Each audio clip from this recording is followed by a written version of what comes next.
Good morning बच्चों। अब हम आज पढ़ेंगे सीमांत उपयोगिता ह्रास नियम के मुख्य अपवाद। अब इसमें कौन कौन से अपवाद हैं जिसके आधार पर हम सीमांत उपयोगिता नियम को आसानी से समझ सकते हैं।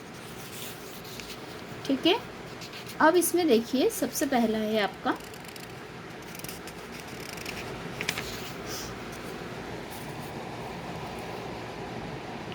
अपवाद में सबसे पहला पॉइंट है उपभोग की छोटी इकाइयाँ, है ना। अब इसमें क्या है, हम उपभोग की, इसमें आपको यहाँ से लेकर के यहाँ तक नोट करना है।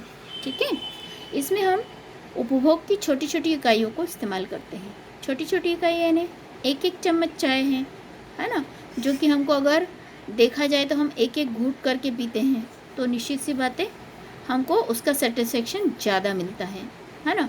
तो अब हमारी क्या है, वस्तु की उपयुक्त मात्रा जब हम अर्थशास्त्र में इसको इकाई माना जाता है तो इसको हम छोटी छोटी इकाइयों के रूप में बात करेंगे। दूसरा पॉइंट है हमारा मादक पदार्थों के लिए, है ना। मादक पदार्थ या मादक वस्तुओं का उपभोग। अब मादक वस्तुओं का जो हम उपभोग कर रहे हैं तो निश्चित सी बात है कि इसमें हम उत्तेजना उससे ज़्यादा मिलेगी तो उससे सेटिस्फेक्शन क्या होगा, ज़्यादा मिलेगा, है ना।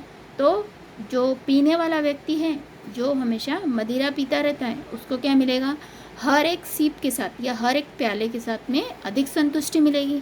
तो यहाँ पर हमारी जो सीमांत उपयोगिता ह्रास नियम जो है वो लागू ही नहीं होता है ना, क्योंकि उसको हर एक प्याला या फिर हर एक ग्लास में उसको क्या मिलेगा, ज़्यादा सेटिस्फेक्शन मिलेगा।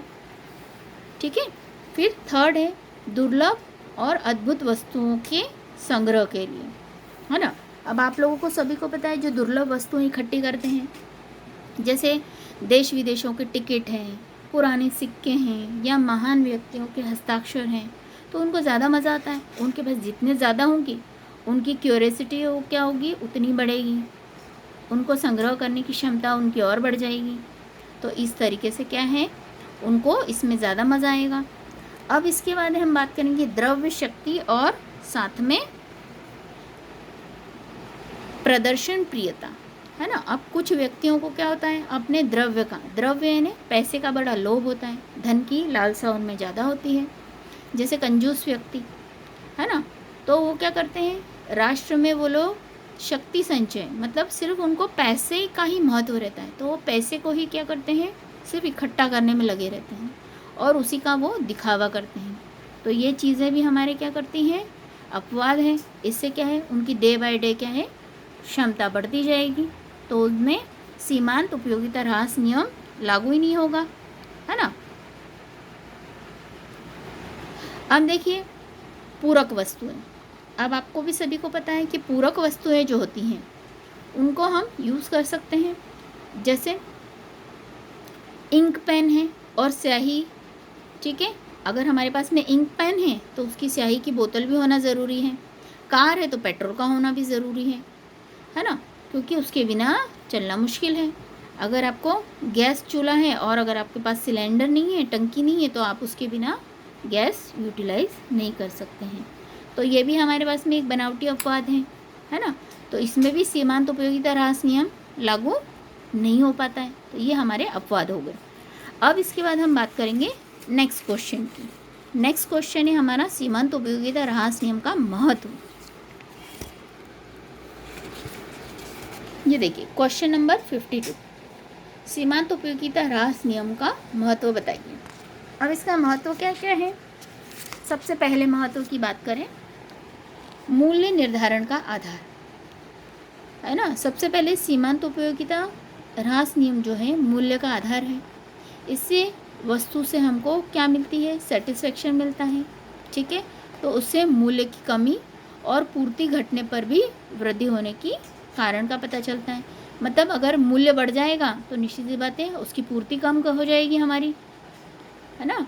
जैसे अभी लॉकडाउन के समय हमें क्या मिला, महंगा सामान मिला, तो हमारी पूर्ति क्या हो गई, हमने कम कर दी, वो सामान हमने कम खरीदा, है ना। अब इसके बाद में हम अगर बात करें तो सेकंड पॉइंट, मांग के आधार। अब मांग के आधार पर क्या होगा, जिस वस्तु की अधिक उपयोगिता होगी उसकी मांग भी उतनी होगी, है ना, और जितनी अधिक मांग होगी उसका मूल्य भी उतना ही अधिक होगा।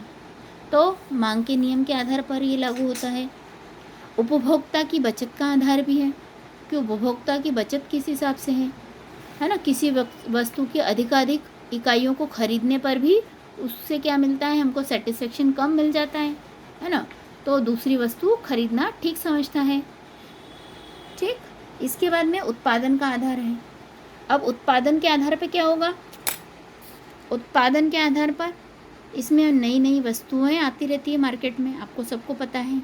तो उपभोक्ता एक प्रकार की वस्तुओं को उपभोग करके भी निरंतर ऊब जाता है।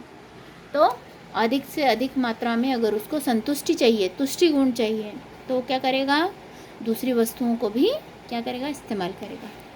तो आज के लिए हम हमारे सेशन को यहीं क्लोज़ करते हैं। नेक्स्ट सेशन में हम आगे के क्वेश्चन देखेंगे।